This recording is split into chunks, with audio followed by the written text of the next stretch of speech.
Hello students. तो last class में हमने जो पार्टिकल्स ऑफ मैटर है उसके कैरेक्टरिस्टिक के बारे में हमने देखा था। आज हम स्टेट्स ऑफ मैटर से स्टार्ट करेंगे। तो देखिए, स्टेट्स ऑफ मैटर हमारे आसपास कितने फॉर्म में एग्जिस्ट करते हैं? 3 फॉर्म में, सॉलिड, लिक्विड एंड गैस। अच्छा, ये जो वेरिएशन है ये क्यों अराइज हुआ है? क्यों 3 स्टेट्स हैं? क्योंकि इनमें डिफरेंस है। क्या चीज़ का डिफरेंस है इनमें? इनके जो कैरेक्टरिस्टिक्स हैं उनमें डिफरेंस है। जो पीछे हमने देखा कैरेक्टरिस्टिक्स, उसमें डिफरेंस है ना। किसी में पार्टिकल्स हमने देखा था कि उसके बीच में स्पेस होते हैं पार्टिकल्स के बीच में, तो किसी में स्पेस कम रहेगा, किसी में ज़्यादा रहेगा। ओके। सिमिलरली जो फोर्स ऑफ अट्रैक्शन है वो किसी में कम रहेगा, किसी में ज़्यादा रहेगा। तो ये जो वेरिएशंस हैं इनके कारण ही 3 जो स्टेट्स ऑफ मैटर है वो अराइज हुए हैं। तो वन बाय वन हम देखते हैं। सबसे पहले हम सॉलिड से स्टार्ट करते हैं। ओके, तो देखिए, सॉलिड को हम डिफ़ाइन करते हैं सबसे पहले। तो solid is defined as that form of matter which possesses rigidity and incompressibility and has definite shape and volume. तो सॉलिड क्या है? वो फॉर्म ऑफ मैटर है, वो स्टेट ऑफ मैटर है जिसमें क्या रहता है? रिजिडिटी और इनकम्प्रेसिबिलिटी, और इस प्रकार उसका शेप और वॉल्यूम क्या रहता है? फिक्स्ड रहता है। अब हमने ये चीज़ सुना है, शेप और वॉल्यूम फिक्स्ड रहता है, लेकिन रिजिडिटी और इनकम्प्रेसिबिलिटी क्या है? तो वो कैसा है? रिजिड है ना। अब ये रिजिड क्या होता है इसको हम देख लेते हैं आगे। देखिए, क्या है रिजिडिटी? रिजिडिटी का मतलब वो क्या है? इनफ्लेक्सिबल है। Inflexible and does not require a vessel और कंटेनर। तो जैसे कि एक ब्लॉक ऑफ वुड है, तो क्या वो ब्लॉक ऑफ वुड क्या उसको खींचने से क्या वो खिंचाता है क्या और बड़ा हो जाता है क्या ब्लॉक ऑफ वुड? हाँ, या उसको दबाते तो क्या वो छोटा हो जाता है क्या? नहीं, ऐसा तो नहीं होता है। तो इसलिए सॉलिड्स जो होते हैं वो कैसे हैं? इनफ्लेक्सिबल हैं। और क्या सॉलिड को रखने के लिए कोई वेसल चाहिए क्या? वो फ्लो करते रहता है क्या? नहीं, वो बिना वेसल के भी हम उसको रख सकते हैं। तो रिजिड का मतलब जो इनफ्लेक्सिबल है और उसको वेसल नहीं चाहिए। ओके, अब रिजिडिटी हमने देख लिया, तो इसी से रिलेटेड एक और वर्ड भी देख लेते हैं हम, वो है फ्लूइडिटी, जो कि हम आगे लिक्विड्स और गैसेस में देखेंगे। तो फ्लूइडिटी में हम क्या समझेंगे? इसका उल्टा, ये क्या कर रहा था? फ्लो नहीं कर पा रहा था। फ्लूइडिटी मतलब जो फ्लो कर सकता है। और कौन फ्लो करता है? वाटर फ्लो करता है, ये तो हमको पता ही है, लेकिन साथ में एयर भी क्या करता है? फ्लो करता है। यानी लिक्विड्स और गैसेस दोनों किस में आते हैं? फ्लूइड्स में आते हैं। तो ऐसा मटेरियल जो कि फ्लो कर सकता है and requires a container to be kept, और उसको एक कंटेनर चाहिए रखने के लिए, उसको हम क्या बोलेंगे? फ्लूइड बोलेंगे। और प्रॉपर्टी को क्या बोलेंगे? फ्लूइडिटी बोलेंगे। ओके, तो चलिए फिर से एक बार डेफिनेशन में हम आते हैं। तो सॉलिड क्या है? Solid is defined as that form of matter which possesses rigidity, है ना, रिजिड रहेगा वो, और इनकम्प्रेसिबिलिटी, यानी उसको हम कंप्रेस नहीं कर सकते, है ना, फोर्स लगा के हम उसको दबा के छोटा नहीं कर सकते। बहुत नेग्लिजिबल, बहुत नहीं के बराबर हम उसको कंप्रेस कर सकते हैं। और इस प्रकार उसका शेप और वॉल्यूम क्या रहेगा? फिक्स्ड रहेगा। ओके, तो चलिए इसे कुछ इंपॉर्टेंट प्रॉपर्टीज़ हैं वो हम देख लेते हैं। Properties of solids. ओके, तो चलिए फर्स्ट प्रॉपर्टी है वो क्या बोलता है कि solids have definite shape, distinct boundaries and fixed volumes, दस दे हैव नेग्लिजिबल कंप्रेसिबिलिटी। तो वही चीज़ है जो हमने ऊपर देखा। इसका शेप क्या रहेगा? डेफिनेट रहेगा। बाउंड्रीज़ कैसे रहेगी? डिस्टिंक्ट रहेगी, है ना। ऐसा नहीं कि उसकी बाउंड्रीज अपने आप बढ़ जा रही हैं, कम हो जा रही हैं, है ना। और इसका वॉल्यूम भी क्या रहेगा? फिक्स रहेगा। जितना अमाउंट पहले था उतना अमाउंट बाद में भी रहेगा, ठीक है। और इसलिए इनकी कंप्रेसिबिलिटी कैसी रहती है? नेग्लिजिबल, नहीं के बराबर उसको हम कंप्रेस कर सकते हैं। ओके, इससे रिलेटेड एक क्वेश्चन है बुक में कि अगर हम सॉलिड्स को कंप्रेस नहीं कर सकते तो जो स्पॉन्ज होता है ना, जो डस्टर है, जिसे स्पॉन्ज होता है ना, जिसे डस्टर साफ़ करते हैं, तो स्पॉन्ज देखा होगा आप लोगों ने। तो स्पॉन्ज तो फिर क्या है वो? उसको तो हम दबा पाते हैं और उसको हम क्या मानते हैं कि वो सॉलिड स्टेट में है। तो स्पॉन्ज को हम सॉलिड माने या क्या माने हम? क्योंकि उसको तो हम फोर्स लगाते हैं तो वो आराम से दब जाता है ना। तो स्पॉन्ज के लिए हम क्या बोलेंगे कि स्पॉन्ज में क्या होते हैं, बहुत छोटे छोटे होल्स होते हैं, और उन होल्स में क्या रहेगा, स्पेस है वहाँ पर, तो वहाँ पर क्या रहेगा, एयर ट्रैप्ड रहेगा, और जब हम उसको प्रेस करेंगे तो एयर वहाँ से क्या हो जाएगा, निकल जाएगा, और एक्चुअल में जब वहाँ से एयर निकलता है तब वो क्या होता है, कंप्रेस हो जाता है। लेकिन ऐसा भी नहीं है कि वो हमेशा के लिए कंप्रेस्ड होके रह जाए फोर्स लगाने के बाद, जैसे ही हम फोर्स हटाते हैं वो वापस अपने ओरिजिनल शेप में आ जाता है। ओके, तो स्पॉन्ज क्या है, सॉलिड ही है। ओके, तो ये इम्पोर्टेंट क्वेश्चन भी हो सकता है, एग्ज़ाम में आ सकता है। ओके, तो सॉलिड्स कैसे होते हैं, नेग्लिजिबली, उनकी कंप्रेसिबिलिटी क्या होती है, नेग्लिजिबल होती है। लेकिन स्पॉन्ज का केस क्या है, उसमें स्पॉन्ज में बीच बीच में क्या होते हैं, एयर ट्रैप्ड रहता है, और जब हम उसको कंप्रेस करते हैं तो एयर एक्सपेल आउट होता है और फिर उसका शेप चेंज होता है, लेकिन फोर्स हटाने पर वो वापस अपने ओरिजिनल शेप में आ जाता है। चलिए नेक्स्ट प्रॉपर्टी देखते हैं। Solids have a tendency to maintain their shape when subjected to outside force. Under force they may break, but it is difficult to change their shape, hence they are rigid. Okay, तो solids क्या करते हैं, जब उसके ऊपर बाहर से कोई फोर्स लगता है तो वो क्या करना चाहते हैं, अपने शेप को मेंटेन करना चाहते हैं, अपने शेप को चेंज नहीं होने देते, है ना। फिर से हम एक ब्लॉक ऑफ वुड लेते हैं, तो बताइए एक ब्लॉक ऑफ वुड रहेगा, उसको हम अपने हाथ से ऐसे दबाना चाहेंगे तो क्या उसका शेप चेंज हो जाएगा, क्या नहीं होगा, वो अपना शेप मेंटेन करेगा, है कि नहीं। या कोई और एग्ज़ाम्पल भी हम ले सकते हैं लेकिन अब वही जो ब्लॉक ऑफ वुड है उसकी जगह अब अगर हम क्या ले लें, यहाँ पर रबर ले लें, तो रबर में अगर हम फोर्स लगाते हैं तो उसका शेप तो आराम से चेंज हो जाता है। तो फिर से यहाँ पर एक इसका एक्सेप्शन या इस लॉ का दूसरी तरफ ये जा रहा है ना, तो शेप तो चेंज हो रहा है, तो वो क्या केस है, तो एक्चुअल में फिर से एक क्वेश्चन दिया हुआ है हमारे बुक में, रबर बैंड जो है वो चेंज शेप क्यों करता है, क्योंकि उसमें एक एबिलिटी है, वो क्या है, फ्लेक्सिबल है ना। तो उसका शेप चेंज होता तो है, लेकिन वो भी कब तक होता है, जब तक हम उसमें फोर्स लगाए हुए हैं। जैसे ही हम उसमें फोर्स क्या करेंगे, हटा देंगे, वापस अपने शेप में आ जाएगा, है ना। और कभी कभी क्या होता है, सॉलिड्स क्या करते हैं, अगर हम उसमें फोर्स एक लिमिट से ज़्यादा लगा रहे हैं, जैसे कि मान लीजिए ये पेन है मेरे हाथ में, अगर मैं इसको क्या कर रहा हूँ, ताकत लगा रहा हूँ, इसको वैसे ब्रेक करना चाह रहा हूँ, तो क्या इसका शेप चेंज हो रहा है, क्या मैं फोर्स तो लगा रहा हूँ अभी, लेकिन क्या ये ब्रेक हो रहा है क्या, अभी नहीं। लेकिन एक सर्टन फोर्स जब मैं लगाऊंगा तो क्या हो जाएगा, ये अपना शेप तो चेंज नहीं करेगा लेकिन ब्रेक हो जाएगा। तो अंडर फोर्स क्या होता है, दे में ब्रेक। रबर के साथ भी यही हो सकता है। तो चाहे चीज़ें इनफ्लेक्सिबल हों या रबर के जैसे फ्लेक्सिबल हों, अगर हम एक लिमिट से ज़्यादा अगर फोर्स लगाएंगे, एक्सेसिव फोर्स लगाएंगे, तो वो ब्रेक हो जाता है ना। लेकिन हम उसका शेप चेंज नहीं कर सकते, ना तो हम रबर का शेप परमानेंटली चेंज कर सकते हैं, ना हम ये पेन के जैसे किसी चीज़ का शेप चेंज कर सकते हैं। इसलिए सॉलिड्स क्या होते हैं, रिजिड होते हैं। ओके, चलिए थर्ड पॉइंट में हम आते हैं। तो सॉलिड्स डू नॉट डिफ्यूज़ और diffuse at a very slow rate. तो डिफ्यूजन हमने देखा था, डिफ्यूजन का मतलब आपस में मिक्स होना। तो एक सॉलिड दूसरे सॉलिड से डिफ्यूज़ नहीं होता है या बहुत स्लो रेट में होता है। तो सॉलिड के डिफ्यूजन का कोई एग्जांपल अगर हम देखें तो जैसे ब्लैक बोर्ड है, उसमें चॉक के पार्टिकल्स क्या हो गया होता है, डिफ्यूज़। अगर बहुत पुराना ब्लैक बोर्ड है ना, तो उसके कॉर्नर्स वगैरह में आपने देखा होगा चॉक चिपका रहता है, और डस्टर से कितना भी हम उसको घिसें, है ना, साफ़ करने की कोशिश करें, वो उसके पार्टिकल्स नहीं निकलते हैं। तो इसका मतलब वहाँ पर क्या हो गया, दोनों के बीच में मतलब चॉक के पार्टिकल्स और जो ब्लैक बोर्ड के पार्टिकल्स हैं वो क्या हो चुके हैं, वहाँ पर डिफ्यूज़ हो चुके हैं। ये सॉलिड के डिफ्यूजन का एग्जांपल मान सकते हैं इसको। ओके, चलिए फोर्थ प्रॉपर्टी देखते हैं, लास्ट प्रॉपर्टी देखते हैं सॉलिड्स की, कि solids have higher density than their liquid forms. अब यहाँ पर एक वर्ड आता है डेंसिटी। ओके, तो व्हाट इज़ डेंसिटी, तो डेंसिटी का मतलब वो कितना घना है। घना का मतलब क्या होता है कि उस जैसे डेंसिटी की अगर हम डेफिनेशन देखें तो डेंसिटी का डेफिनेशन क्या होता है, मास पर यूनिट वॉल्यूम। उतने ही वॉल्यूम में किसका मास ज़्यादा है, इसको एग्जांपल से समझते हैं डेंसिटी को।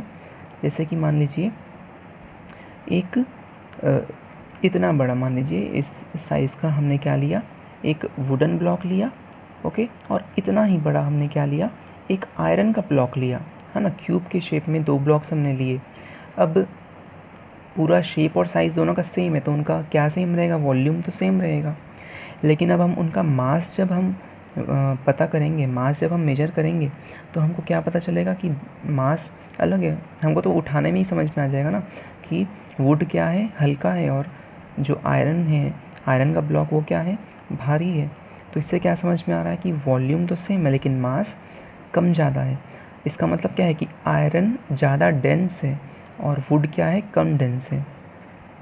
ओके, तो ये क्या बोलता है ये वाला पॉइंट कि solids have higher density than their liquid forms. तो सॉलिड की डेंसिटी क्या होती है, ज़्यादा होती है उसके लिक्विड फॉर्म से। जैसे कि अगर हम क्या देखें, ये मान लीजिए आयरन ही लेते हैं हम, है ना। आयरन का सॉलिड फॉर्म हमने देखा, आयरन को हम बहुत ज़्यादा हीट करते हैं और वो मेल्ट हो जाता है, बिल्कुल लिक्विड हो जाता है, गर्म, है ना। तो उस पॉइंट पे जब आयरन की लिक्विड फॉर्म में उसकी डेंसिटी जब मेजर करेंगे तो वो क्या होगी, कम होगी, और सॉलिड में उसकी डेंसिटी तो ज़्यादा ही रहेगी। लेकिन इसमें एक एक्सेप्शन है। क्या है वो exception, ice is less dense then water. Water के 3 स्टेट्स हमको पता है, तीनों चीज़ हम जानते हैं। एक तो लिक्विड की फॉर्म में हमारा रहता ही है वाटर, अगर हम उसको फ्रिज में जमा देंगे तो क्या बन जाता है, आइस बन जाता है ना, आइस यानी सॉलिड फॉर्म। और अगर इसको हम गर्म कर दें तो वेपर की फॉर्म में वो चले जाता है। ओके, तो अब आइस तो सॉलिड है और वाटर क्या है, लिक्विड है। तो आइस को क्या होना चाहिए था, ज़्यादा डेंस होना था। अभी हम देख रहे हैं कि सॉलिड का डेंसिटी ज़्यादा होता है, लेकिन यहाँ पर आइस की डेंसिटी क्या होती है, कम होती है। आपने देखा होगा आइस को जब हम पानी में डालते हैं तो आइस क्या करता है, तैरता है। ये भी क्या शो करता है कि उसकी डेंसिटी क्या है, कम है। आइस की डेंसिटी कम है वाटर से। जिसकी डेंसिटी कम होती है किसी चीज़ से वो उस पर क्या करता है, फ्लोट करता है। ओके, सैटर्न की डेंसिटी भी क्या है, सैटर्न जो प्लेनेट है उसकी डेंसिटी भी क्या है, वाटर से कम है। यानी अगर सैटर्न मान लीजिए आके, अर्थ का साइज़ तो छोटा है, मान लीजिए कोई बहुत बड़ा प्लेनेट है जिसमें वाटर ही वाटर है, और अगर उसमें जाके सैटर्न को हम गिराएंगे तो सैटर्न उसमें क्या हो जाएगा, फ्लोट करने लगेगा। ओके, तो ये चीज़ है डेंसिटी की। ठीक है, अच्छा, एक और क्वेश्चन है इसी से रिलेटेड कि जैसे शुगर और सॉल्ट है ना। तो हमने तो देखा कि सॉलिड को रखने के लिए क्या चाहिए नहीं रहता है, वेसल नहीं चाहिए रहता है, और ये अपना शेप मेंटेन करके रखते हैं। लेकिन शुगर या सॉल्ट को जो हम जिस बर्तन में रखते हैं ना, घर में देखेंगे कांच के बर्तन में रखते हैं हम, तो शुगर या सॉल्ट तो उसी का शेप ले लेते हैं, वो अपना शेप तो मेंटेन करके नहीं रखते हैं। तो क्या हम उन दोनों को हम क्या सॉलिड कंसिडर करेंगे क्या, तो बिल्कुल हम सॉलिड कंसिडर करेंगे। इसको हम समझते हैं कि हर जो इंडिविजुअल पार्टिकल है शुगर का या सॉल्ट का, उसको हम सॉलिड देख रहे हैं ना। हमको पूरे डिब्बे में क्या है उसको नहीं देखना है। अगर हम शुगर को सॉलिड बोलते हैं तो हम उसके हर पार्टिकल की बात कर रहे हैं, तो उसका एक पार्टिकल का शेप डिब्बे के अंदर भी वही रहेगा और बाहर निकालेंगे तो भी वही रहेगा। एज अ होल जब हम देखते हैं तो उसका शेप हमको चेंज दिखता है, लेकिन हमको वो चीज़ थोड़ी ना हमको देखना है। ठीक है, तो चाहे वो जार के अंदर में रहे, चाहे उसको हम प्लेट में निकाल के देखें, तो उसका इंडिविजुअल जो क्रिस्टल है उसका शेप मेंटेन रहता है। इसलिए शुगर या सॉल्ट भी क्या है, सॉलिड ही है। ओके, तो यहाँ पर ख़त्म होता है क्या, सॉलिड। नेक्स्ट हम बढ़ते हैं किसमें, लिक्विड्स में। ओके, बढ़ते हैं लिक्विड स्टेट में। तो the state of matter which possesses a fixed volume but no fixed shape is called liquid state, है ना। हमको पता है लिक्विड का क्या रहेगा, शेप क्या फिक्स्ड रहता है, क्या नहीं रहता है। अभी जैसे हमने देखा सॉलिड्स का कंटेनर वाला केस, लेकिन लिक्विड में क्या रहता है, उसका तो जिस कंटेनर में डालते हैं वो उसका शेप ले लेता है ना। लेकिन वॉल्यूम क्या रहता है, फिक्स रहता है। जितना पानी पहले ग्लास में रहेगा उतना ही पानी दूसरे ग्लास में जाएगा। बस ग्लास का शेप अलग होने के कारण लिक्विड का शेप भी हमको अलग अलग दिखेगा। तो इसका क्या रहेगा, फिक्स्ड वॉल्यूम रहेगा लेकिन शेप फिक्स्ड नहीं रहेगा। इसकी भी कुछ प्रॉपर्टीज़ हैं, वो हम देख लेते हैं वन बाय वन। चलिए, तो फर्स्ट प्रॉपर्टी क्या बोलता है कि liquids can flow and change shape, so they are not rigid but are called fluid. Okay, तो सॉलिड कैसे थे, रिजिड थे, लेकिन लिक्विड क्या कर सकता है, लिक्विड तो फ्लो कर सकता है। और जो फ्लो कर सकता है, जो शेप चेंज कर सकता है, उसको हम क्या बोलते हैं? फ्लूइड बोलते हैं, ना कि रिजिड बोलते हैं। नेक्स्ट प्रॉपर्टी में हम आते हैं। तो लिक्विड्स क्या करते हैं? जिस कंटेनर में उसको रखा गया है वो उसका शेप ले लेते हैं, है ना? ये तो हम सभी ने देखा हुआ है। चलिए थर्ड प्रॉपर्टी में हम आते हैं, बहुत इंपॉर्टेंट है third property. Solids, liquids and gases can diffuse into liquids. Liquids में सॉलिड भी डिफ्यूज़ हो जाता है, लिक्विड भी डिफ्यूज़ हो जाता है, और गैस भी डिफ्यूज़ हो जाते हैं, है ना? लिक्विड में अगर हम शुगर मिला रहे हैं वाटर में तो उसमें डिफ्यूज़ हो जाता है ना? लिक्विड में लिक्विड डिफ्यूज़ हो जाता है, ठीक है? और गैसेस भी डिफ्यूज़ हो जाते हैं। इसका एग्जांपल क्या है गैसेस का? पानी में क्या डिज़ोल्व रहता है? ऑक्सीजन और कार्बन डाइऑक्साइड डिज़ोल्व रहता है। एक्वेटिक एनिमल्स क्या करते हैं? उनको भी तो ऑक्सीजन चाहिए, उनको भी तो कार्बन डाइऑक्साइड चाहिए ना अपना लाइफ प्रोसेस कंटिन्यू करने के लिए। तो उनको ये कहाँ से मिलता है? गैसेस। ये गैसेस उसमें क्या रहते हैं? डिज़ोल्व रहते हैं, डिफ्यूज्ड रहते हैं, जो कि लाइफ प्रोसेस कैरी करने में उनको हेल्प करते हैं। ओके। और साथ ही साथ इनका सॉलिड में हमने क्या देखा था? जो रेट ऑफ डिफ्यूजन है वो क्या था? बहुत स्लो था, है ना? स्लोली वो डिफ्यूज़ होते थे। लेकिन लिक्विड्स में रेट ऑफ डिफ्यूजन क्या होता है? हायर होता है, जल्दी मिक्स हो जाता है इसमें, ठीक है? चलिए नेक्स्ट देखते हैं। Liquids are almost incompressible. Liquids क्या है? ऑलमोस्ट इनकम्प्रेसिबल है। लिक्विड्स को हम नहीं कंप्रेस कर सकते, नहीं दबा सकते, फोर्स लगा के हम उसको कंप्रेस नहीं कर सकते, ठीक? और लास्ट देखते हैं, liquids are less dense than their solid form. पिछले में हमने देखा सॉलिड की डेंसिटी ज़्यादा होती है लिक्विड से, यहाँ पर हम क्या देख रहे हैं? लिक्विड की डेंसिटी कम होती है उनके सॉलिड फॉर्म से। ओके, तो यहाँ पर लिक्विड्स का भी हमने क्या देख लिया? प्रॉपर्टीज़ हमने देख लिया।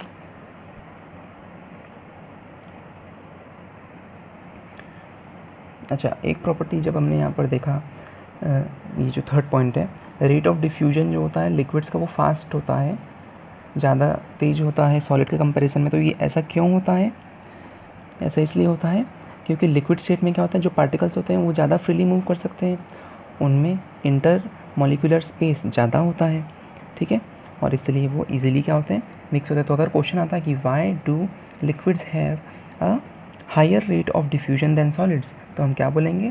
Because liquids have more space between them, greater space between them, और the particles can move freely, ठीक है? चलिए अब हम बढ़ते हैं किसमें? गैसेस में। ओके, चलिए गैसियस स्टेट में हम क्या देखते हैं? गैस को हम पहले डिफाइन कर लेते हैं। तो gas can be defined as that form of matter which possesses high compressibility and thus has neither definite shape nor definite volume. तो गैस क्या है? वो स्टेट ऑफ मैटर है जिसकी कंप्रेसिबिलिटी क्या है? बहुत ज़्यादा है सॉलिड्स और लिक्विड से कंपैरिजन में, और क्योंकि हम उसको ईजिली कंप्रेस कर सकते हैं तो ना तो उसका कोई डेफिनेट शेप रहता है, ना उसका कोई डेफिनेट वॉल्यूम रहता है ना? उसको दबाएंगे तो वो दब जाएगा, उसका वॉल्यूम क्या हो जाएगा? कम हो जाएगा, ठीक है? तो गैस का डेफिनेट शेप और डेफिनेट वॉल्यूम दोनों नहीं रहता है। अब इसकी कुछ प्रॉपर्टीज़ में हम आ जाते हैं। चलिए प्रॉपर्टीज़ ऑफ गैसेस। तो फर्स्ट प्रॉपर्टी क्या बोलता है? As gases have tendency to flow they are also fluids like liquids, ठीक है? तो पीछे हमने देखा था जो फ्लो कर सकते हैं उसको हम क्या बोलते हैं? फ्लूइड्स बोलते हैं। तो जैसे वाटर फ्लो करता है, गैसेस भी फ्लो करते हैं, तो इसलिए गैसेस क्या हैं? वो भी फ्लूइड्स हैं। Next property, gases diffuse very fast into each other due to high speed and large intermolecular forces. तो इसमें रेट ऑफ डिफ्यूजन क्या होगा? इसमें और भी फास्ट होगा। सबसे फास्टेस्ट होगा किसमें? गैसेस में, क्योंकि यहाँ पर क्या है? उनका जो मूवमेंट का स्पीड है वो सबसे तेज़ है, और सबसे ज़्यादा इनके बीच में स्पेस भी है, ठीक है? चलिए नेक्स्ट देखते हैं। Gases are highly compressible. Gases को हम क्या कर सकते हैं? हाईली कंप्रेस कर सकते हैं। इसका हम यूज़ भी करते हैं इसी चीज़ का, ठीक है? तो इसका यूज़ किस में करते हैं हम? एलपीजी जो लिक्विफाइड पेट्रोलियम गैस है, सिलेंडर में हम उसको भरते हैं ना, तो उसमें क्या करते हैं हम? गैस को हाईली कंप्रेस करके उस सिलेंडर में भरते हैं, स्टोर करते हैं। सिमिलरली जो सीएनजी है, कंप्रेस्ड नेचुरल गैस, वहाँ पर भी नेचुरल गैस को कंप्रेस्ड फॉर्म में रखा जाता है ठीक है। LPG और CNG इसके एग्जांपल हैं कि गैसेस क्या है, हाईली कंप्रेसिबल है। अच्छा, सेकंड पॉइंट का एक चीज़ एग्जांपल भी देख लेते हैं हम कि गैसेस का डिफ्यूजन का रेट बहुत तेज़ होता है। तो इसका एग्जांपल क्या है कि जो हॉट फूड होता है उसका स्मेल कुछ सेकंड में ही हमारे तक पहुंच जाता है ना। तो ऐसा कैसे होता है, उसका स्मेल क्या होता है, एयर में जल्दी से मिक्स हो जाता है ना। अगर हम दूर में भी हैं तो हमको पता चल जाता है कि किचन में क्या बन रहा है, मम्मी क्या बना रही है। ओके, तो ये इसका एग्जांपल है। चलिए फोर्थ प्रॉपर्टी में हम आते हैं। Gases exert pressure on the walls of the container. Gases क्या करते हैं, प्रेशर एक्सर्ट करते हैं किस पर, जो कंटेनर है उसके वॉल्स पर। गैस को मान लीजिए हम किसी कंटेनर में रखे हुए हैं, है ना, मान लीजिए सिलेंडर में ही रखे हुए हैं, तो वो क्या करेगा, उस सिलेंडर के जो वॉल्स हैं उस पर क्या लगाएगा, वो फोर्स लगाएगा और उससे क्या होगा, प्रेशर लगेगा उसके वॉल्स पर। ठीक है।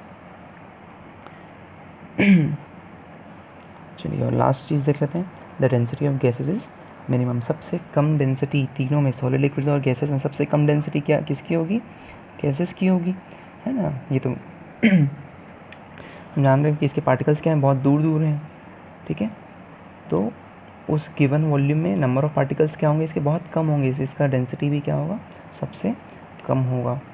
तो तीनों स्टेट्स की हमने 5-5 प्रॉपर्टीज़ देखी हैं, तीनों एक दूसरे से रिलेटेड है, किसी में वो प्रॉपर्टी कम है, किसी में वो प्रॉपर्टी ज़्यादा है, और यही इनके डिफरेंस का कारण है। और जो एग्जांपल्स है वो भी बहुत इंपॉर्टेंट है, एग्जांपल से ही क्वेश्चन बनते हैं, तो बहुत ध्यान से करेंगे। इसका नोट्स ट्राई करेंगे कि इसका नोट्स बनाएं। ठीक है, ओके। तो नेक्स्ट वीडियो में फिर हम आगे टॉपिक्स देखेंगे।